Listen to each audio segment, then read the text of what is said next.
Newly declassified information is shedding light on the Chinese surveillance balloon that entered U.S. airspace last week before being shot down over the Atlantic. The FBI continues to recover and analyze the balloon's debris as lawmakers learn more about a larger surveillance program. Joining us now is CBS News Chief Foreign Affairs Correspondent Margaret Brennan, as well as the moderator of Face the Nation. Great to have you with us to speak about this, Margaret. We heard now members of the House and Senate who are voicing their views after being briefed on this, what is apparently a global Chinese surveillance program. I mean, that included the Gang of Eight. What did they learn, and what are they saying about what they're finding out? Well, this briefing was done behind closed doors. What we know through our own reporting and through some information that has been shared with reporters is that this surveillance program goes back at least a decade. The United States recently began studying it. And what was shared with lawmakers is the fact that this balloon was equipped with solar panels big enough to help to power surveillance, multiple surveillance items attached to it, and that it was able to pick up signals intelligence. In other words, radio communications, other communication on the ground that perhaps even could include cell phone conversations. So this kind of surveillance is why it's useful, because these balloons can loiter in one place for a while. They don't move around as rapidly as a satellite, for example. They can pick up the signals intelligence, and they are harder to detect based on radar. So this is something that is obviously of concern to the Biden administration.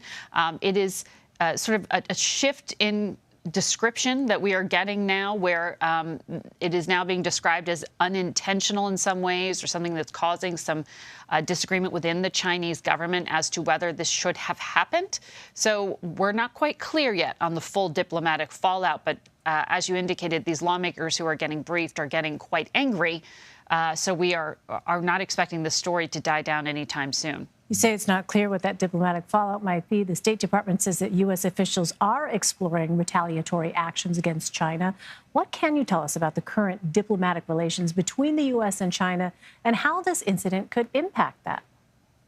Well, the incident immediately has impacted just the basic communication. The defense minister in Beijing is not accepting the phone calls of the Secretary of Defense of the United States. That's serious. That means that at a minimum, even when times are tough, you want to be able to communicate with your adversary to make sure that there aren't miscalculations, reading someone's intentions in the incorrect way, for example.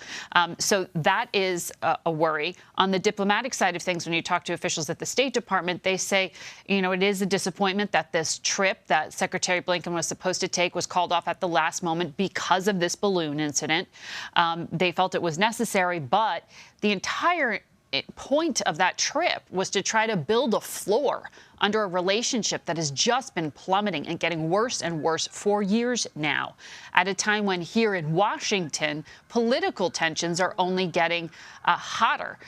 This is one of the few areas of bipartisan concern. China's growing aggressiveness militarily, technological domination, their economic might. All of this is leading to pressure on Capitol Hill for legislators to do things that could be restrictive to Chinese investment in the United States or U.S. investment in China. So that political atmosphere is going to box in diplomats at some point.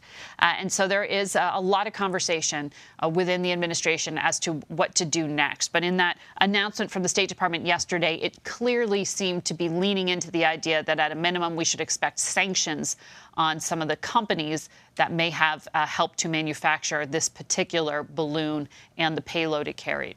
And to your point, Margaret, despite the kind of freeze on U.S.-Chinese relations, you do wonder what China would expect after launching something like this, which we now understand is part of a global surveillance effort. We know on Sunday on Face the Nation, you'll be speaking with Senator John Tester, a Democrat who spearheaded a hearing on this entire thing. And you'll also hear from House Foreign Affairs Committee Chair Michael McCall, who sponsored a resolution condemning China.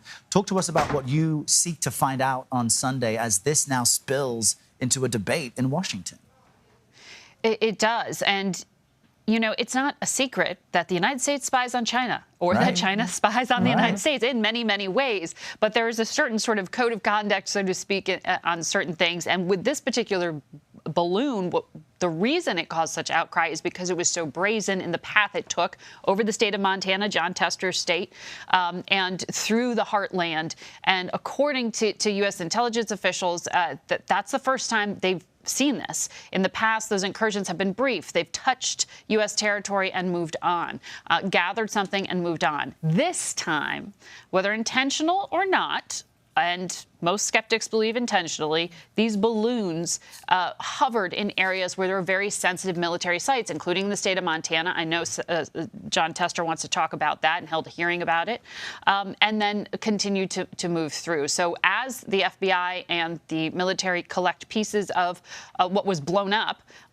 they are going to get more insight into exactly what went into this balloon, what was collected. According to Biden administration officials, they are pretty confident that they limited the damage caused by this balloon because they were able to go into protocols they had in place to sort of hunker down some of the military bases to stop some of the communication on the ground so that China couldn't detect it as that balloon went overhead. But it collected something, and we will learn exactly what that is perhaps in the coming days. So I know the lawmakers want to talk about sovereignty, about what next steps need to be taken, if any, on the legislative front. I would expect, in particular, and I've talked to Senator Warner and Senator Rubio of the Senate Intelligence Committee about that, they want to look at restricting U.S. investments in Chinese companies. So the names they find on that payload, if there are American companies on there or if there are Chinese companies,